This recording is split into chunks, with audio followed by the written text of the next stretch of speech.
¿Qué pasaría si juntamos a Belén Esteban con una de las escritoras más importantes del siglo XX en Benidorm? Pues de eso trata Soy vertical pero me gustaría ser horizontal, o Soc vertical pero me agradaría ser horizontal, que es un cortometraje dirigido por María Antón Cabot y que me parece una barbaridad.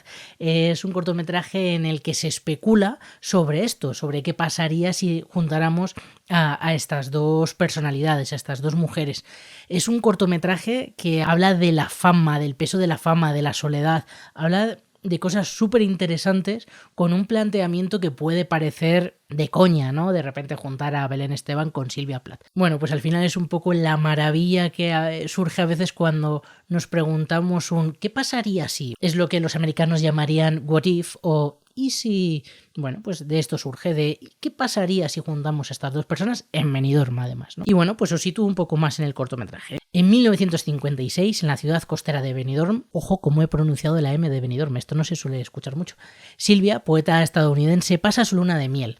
Tras una discusión con su marido, sale a dar un paseo, el sol pega fuerte y sufre una insolación. Confundida, viaja en el tiempo a 2022. Mientras deambula por el futuro se tropieza con Belén, celebridad de la televisión de la que se hace muy amiga. Un poco lo que contaba, ¿no? Que parece casi, pues eso, de coña, ¿no? La sinopsis. Pero no, de verdad, es un cortometraje súper interesante dirigido por María Antón Cabot que, curiosamente, o bueno, no tan curiosamente porque lo he hecho un poco posta, ella durante mucho tiempo ha estado ligada al colectivo de cine La Casinegra, en el que también ha participado Carlos Pardo Ros, que hablamos de él en el largometraje de H. Y además la productora de este cortometraje es la productora de Carlos, con lo cual, bueno, pues estaba todo ahí un poco ligado y por eso quería traer este cortometraje y bueno, y porque es fantástico también. Vale, para quien no sepa quién es Silvia Plath. Silvia Plath es una escritora y poeta estadounidense, nacida en Boston hacia el año 1930, 32, una cosa así, que es conocida sobre todo por su poesía confesional, el contar a través de la poesía ciertas cosas como muy personales y que muchas veces tienen que ver también con, o en estas poesías se habla de algunos problemas mentales, enfermedades mentales, etc., que es algo que le ocurría a Silvia. Silvia durante toda su vida vivió con una depresión, o prácticamente toda su vida. De hecho, es curioso porque sus hijos lo han heredado.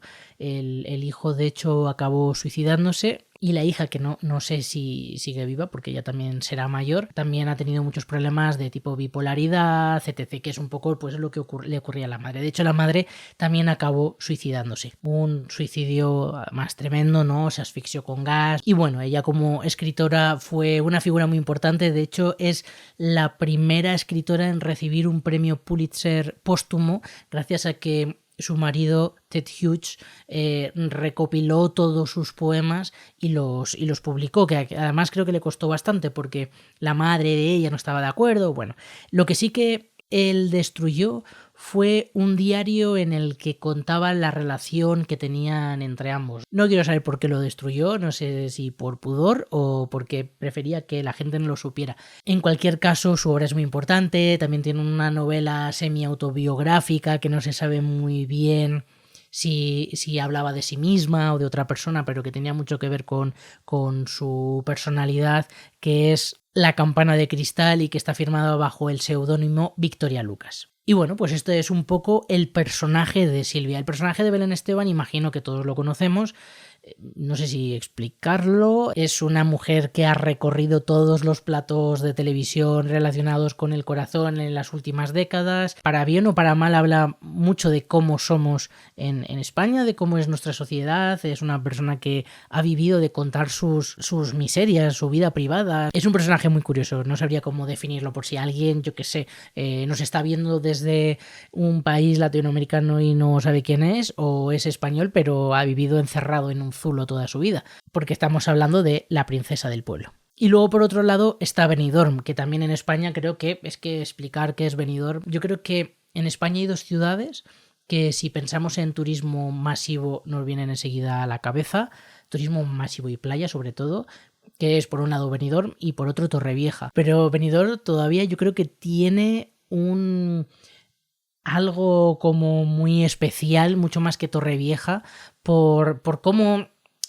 se ha ido construyendo a lo largo de las décadas, ¿no? Ya no solamente hablo de construcciones físicas de edificios, sino cómo se ha pensado para que acabe siendo lo que es, un lugar en el que veranea media España, en el que también veranean muchos extranjeros y que se ha pensado como una ciudad casi de ocio, de vacaciones, ¿no? Durante muchos años también ha sido el ecosistema favorito de María Jesús y su acordeón. De hecho, bueno, si algún productor me escucha, le propongo esta idea porque Benidorm es muy especial, tanto que uno de los alcaldes que pasó por Benidorm hizo un viaje en Vespa hasta El Pardo para hablar con Franco y explicarle que su idea que tenía, su plan urbanístico que tenía, pasaba por permitir que las mujeres pudiesen llevar bikini. Y de esta forma se convirtió en la primera playa de España en la que se permitió llevar bikini.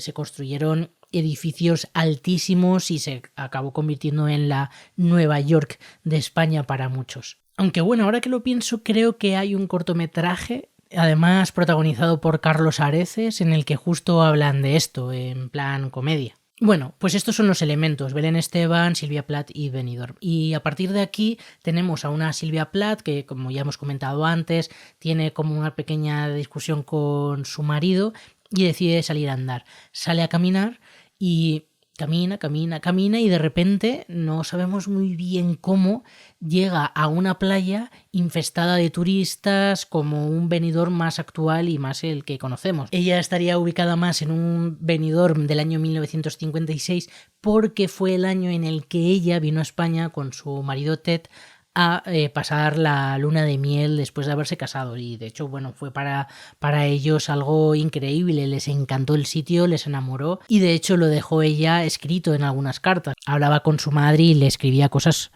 como esta, que me parecen preciosas. Después de una hora de viajar en autobús a través de montes desiertos de arena roja, huertos de olivos y matorrales, todo tan típico, vi aquel mar azul centelleante, la limpia curva de sus playas, sus inmaculadas casas y calles.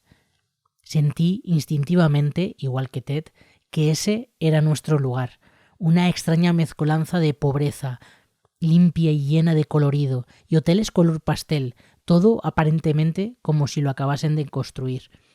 Es una descripción que, mandarle un mensaje así a tu madre de cómo está pasando las vacaciones, con una calidad literaria increíble ya de por sí, y ella se encuentra con ese paisaje que creo que se ve bastante bien en el cortometraje, y de repente llega a esa playa con gente, con muchísimos más turistas, y se encuentra con una Belén Esteban, y a partir de ahí empiezan un poco a comunicarse como pueden, porque una no habla castellano, la otra chapurrea inglés, que sabe 4 palabras, pero se hacen amigas. Es como que enseguida entienden que tienen algo en común. Y lo tienen. La realidad es que ambas tienen algo en común. Ambas han tenido una vida marcada por sus maridos o por sus parejas que ha sido un poco difícil, ¿no? Turbulenta. Ambas han sido figuras públicas que han utilizado su vida privada como motor profesional. En el caso de Belén Esteban, para contar, bueno, pues su vida privada delante de las cámaras y hacer caja con ello, que está muy bien. Y el caso de Silvia Plath utilizaba su vida privada para escribir poesía, que también está muy bien, ¿no? Son formas distintas y ambas tienen ese punto en común. Y sobre todo, ambas se sienten solas. Por cierto, hubiese sido, vamos, ya de Goya el cortometraje, porque se planteó que la actriz que interpreta a Belén Esteban fuese la propia Belén Esteban. No hubo respuesta, pero hubiese sido fantástico, ¿no? Ver ese juego de una Belén Esteban haciendo de sí misma y contando algo que probablemente no se aleje mucho de su realidad. Belén Esteban, por cierto, recordemos que también veraneaba en Benidorm, allí fue donde conoció a Jesulín, posteriormente tuvieron a su hija, y todo confluye, todo tiene sentido, todo, a pesar de lo loco que es, y que, claro, es imposible que se conocieran porque Silvia falleció en los años 60, si no me equivoco, que no sé si incluso no habría nacido Belén Esteban, no sé qué edad tiene, ella será de los 70 o por ahí. Y el plantear esa comparación entre ambas mujeres, que a priori nos echaríamos a reír si nos dijeran que tienen tanto en común, en el cortometraje nos demuestran que sí. Y además creo que como espectador te hace reflexionar sobre una cuestión, y es que muchas veces juzgamos, por ejemplo, a personajes como Belén Esteban. Y aquí nos muestran a una Belén Esteban humana que dices, a lo mejor me estoy riendo de un personaje que no debería reírme, ¿no? O que quizá no estoy siendo del todo respetuoso, estoy juzgando más de la cuenta. Y a partir de ahí, bueno, de esa relación están hablando de, como ya decía antes, de la soledad, de una sororidad entre mujeres que no se conocen pero enseguida congenian y se apoyan la una a la otra de una manera muy curiosa, como si fuesen amigas de toda la vida. Bueno, un grandísimo cortometraje que, por si alguien tiene curiosidad por el título, porque llama un poco la atención, viene por unos versos que escribió ella en los que de alguna forma se lamentaba de no ser árbol con las raíces ancladas a la tierra, ni ser flor que se expande y que con sus colores llaman la atención. Ella no debía ser muy feliz con todas estas cosas que escribía, y buena parte de estos versos, y también creo que lo transmite el cortometraje, al final habla de dos personas que son lo que son y que es muy difícil que cambien esa mismidad, esa forma de ser, y que buena parte de lo que son lo odian, pero también de alguna forma lo aman y tienen que aceptarlo. Y es, bueno, una historia entre divertida y reflexiva que recomiendo a todo el mundo. Soy vertical, pero me gustaría ser horizontal, de Marie-Antoine Cabot. Si podéis echarle un ojo, de verdad hacerlo. Ha estado en Filmin, no sé si volverá, pero ahí os lo dejo. Merece mucho la pena. Hasta otra, chao a las personas.